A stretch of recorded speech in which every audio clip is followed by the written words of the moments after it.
அலைபேசியின் பயன்பாட்டை குறைத்துக் கொள்ளுங்கள்.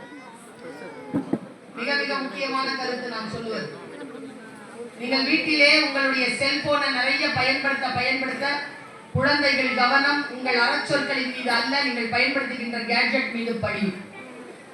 ஸ்கூல்ல அவங்களுக்கு இல்ல, வீட்டுல இருக்கு. பியர் பிரஷர்ல அவங்க இன்னும் கெட்டு போகிறார். இதை நிர்வகிக்க வேண்டிய பொறுப்பு நமக்கு.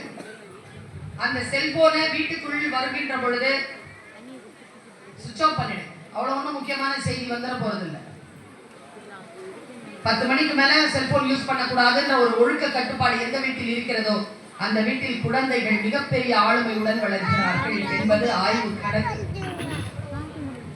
ஆனால் எந்த வீட்டிலும் சைலண்டா இருக்கு, எந்த வீட்லயும் 10 மணிக்கு மேல செல்போன் ஆஃப் பண்றது இல்லையே. நானா ஸ்லீப் மோட் போட்டு வச்சிருக்கேன். 10 மணிக்கு ஆஃப் ஆயிடும், 7 மணிக்கு தான் ஆகும். நான் என்னை கட்டுப்படுத்துவதற்காக நான் போட்டு வச்சிருக்கேன். உங்களிடத்தில் சொல்லுகிறேன், நீங்க செல்போனை பயன்படுத்துகின்ற பொழுது கவனம். குழந்தைகளே, பெண் குழந்தைகளுக்கு சொல்லுகிறேன் முக்கியமாக, நீங்க செல்போன்ல ஒரு போட்டோ எடுக்கிறீங்க அப்படின்னா நீங்க அதை டிலீட் பண்ணிடலாம், சர்வர்ல அது சேவ் ஆயிருக்கும். நான் நினைச்சா எடுத்துருவேன். அதனால் எந்த ஒரு தேவையில்லாத புகைப்படங்களையும் செல்போன்ல எடுக்காதீங்க. செல்போன்ல இருக்கக்கூடிய ஃப்ரண்ட் கேமரா இருக்குல்ல, அது நம்மளை கண்காணிச்சுக்கிட்டே இருக்கிற ஒரு கண், நம்மளை பார்த்துக்கிட்டே இருக்காது. நீங்க சும்மா இந்த லிப்ஸ்டிக் என்னன்னு பாரு அப்படின்னு சொன்னீங்கன்னா உங்க இன்ஸ்டாகிராம்ல உங்க ஃபேஸ்புக்ல அந்த கூகுள் ஒன்று வாங்கியிருந்தேன். என்ன பேரு? அலெக்சாவா?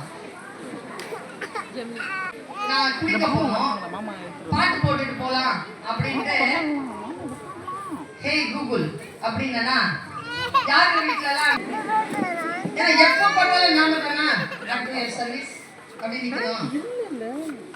அப்பா நிக்கிறது இல்ல, கணவர் நிக்கிறது இல்ல, புள்ள நிக்கிறது இல்ல, கூட பிறந்தவங்க நிக்கிறது இல்ல. ஹே கூகுள் அப்படின்னு yes doctor Sultana, I am listening to you, what can I do for you, I am at your service அப்படின்னு சொல்லும். ஆம்பளை வயசுல சொல்லுமா, அதுகிட்ட ரொம்ப ஆளே இருக்குல்ல, ஏய் இது கொடு, இந்த பாட்டு போடு, அந்த தகவலை கொடு அப்படின்னு. அப்போ எனக்கு ஹிந்தி பாட்டு கொஞ்சம் கேட்பேன்.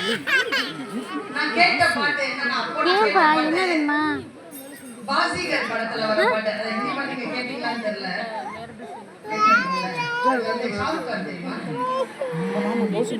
ஷாருக் கானுடைய பாட்டு அவங்கள கஜோல் மேடமும் பாடி வைப்பாங்க.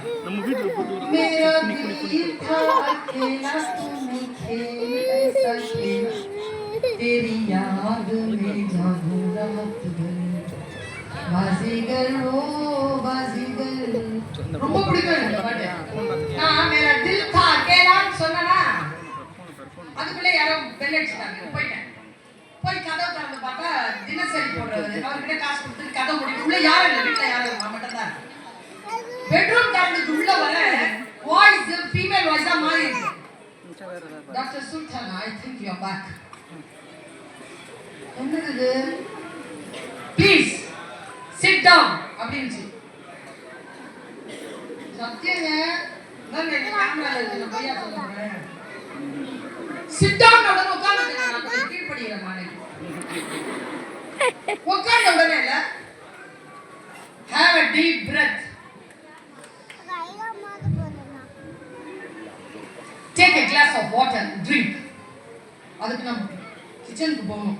அதுக்குள்ள வேற ஏதாவது இன்ஸ்ட்ரக்ஷன் கொடுத்துச்சு. நான் கேட்டேன்னா take your mobile and call Ami. அம்மினா எங்க அம்மா. நான் யோசிச்சு பார்த்தேன், இது என்னத்துக்கு உட்காரு, மூச்சு இழுத்து விடு, தண்ணி குடி, போன் எடுத்து அம்மா கிட்ட பேசுன்னு சொல்லுதுன்னா அப்புறமா தாங்க எங்க மண்டைக்கு உரைச்சுது. வேற தில்தா கேலானா என்ன அர்த்தம்? நான் பாதி விட்டுட்டு போயிட்டேன்ல. வேற தில்தா கேலானா என்ன அர்த்தம்னா என் இதயம் தனிமையில் வாடிடுது. அதை நான் சூசைட் பண்ணிக்க போறேன்ட்டு எனக்கு கவுன்சிலிங் பண்ணுது. ஆஃப் பண்ணிட்டேன் மேடம். நானு என் பெட்ரூம்ல கூகுள் இல்ல, யாரோ நம்மள பாத்துக்கிட்டு இருக்கிற மாதிரிங்க செல்போன் எடுத்து வச்சுட்டு இருக்கிறது. ஆம்பளைங்களுக்கு சொல்றேன், பாத்ரூம்க்கு ஏன் எடுத்துட்டு போறீங்க? தனியா போக பயமா? போன வீட்டுல தனியா விட்டுட்டு போக பயம். யாராவது திருச்சி எடுத்து பார்ப்பாங்களே. கேட்ஜெட் பயப்படுது.